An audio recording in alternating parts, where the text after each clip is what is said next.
मैं भावखेड़ा की रहने वाली हूँ और राजपूत समाज से हूँ। और मेरे लड़के को नौनौते की लड़की ने, मुसलमानी ने, अपने प्रेम जाल में फंसाया है और 1.5 साल से वो मेरे पास नहीं है। और वो लड़की मुझको धमकी देती है कि जब तक ज़मीन मेरे नाम नहीं करेगी मैं तेरे लड़कों को नहीं छोड़ूंगी, क्योंकि वो मेरे लड़के से प्यार नहीं करती। मुझे बहुत गंदी गंदी गाली देती है और मेरे बच्चे से कभी बात भी नहीं करवाती। मैं अपने बच्चे के लिए तड़प रही हूँ। मेरा अकेला ही बच्चा है और मुझे अपना बच्चा वापस चाहिए। जब मुझे कोई भी रास्ता नहीं मिला, मैं थाने में भी गई, हर जगह गई, लेकिन मुझे कहीं से भी सहायता नहीं मिली। आखिरी में मैं गुरु महाराज जी के आश्रम में आई हूँ, बड़ी उम्मीद करके। मैं आप सभी से, हिंदुओं भाइयों से और बहनों से यही कहना चाहती हूँ कि आप मेरे साथ मेरा सहयोग कीजिए और मेरा साथ दीजिए। और मुझको धमकी देती है कि मैंने आपका लड़का मुस्लिम बना दिया है। और मेरा लड़का भी कहता है कि मुझे अब अपने माँ बाप की जरूरत नहीं है, क्योंकि मेरा बच्चा उसने अपने कब्जे में कर रखा है, वसीकरण भी करवा रखा है। क्योंकि मेरा बच्चा हिंदुओं से बहुत कटता था, लेकिन अब वो अपने माँ बाप को भी नहीं देखना। मेरे बच्चे को उसने मुसलमान बना दिया। ये तक की कहती है कि उसने नमाज पढ़ना शुरू कर दिया है, मस्जिद में भी जाता है। अब तुम्हारा बेटा हिंदू नहीं रहा।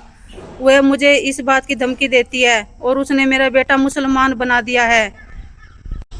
जनपद शामली के ग्राम भावखेड़ा का रहने वाला एक राजपूत समाज का परिवार आज आश्रम में आया और उन्होंने बताया कि आयुष मलिक की शैली में ही हमारे इकलौते बेटे को ननौता की एक मुस्लिम लड़की ने अपने लव जिहाद में फंसा करके उसको अपने शिकंजे में कर लिया और उस लड़के को अपने साथ लेकर के कहीं गोपनीय स्थान पर रहने लगी।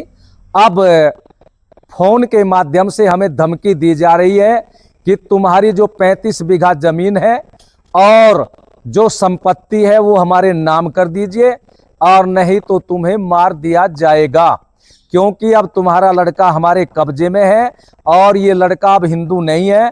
हमने इसको मुसलमान बना दिया है और इसने नमाज भी पढ़नी प्रारंभ कर दी है।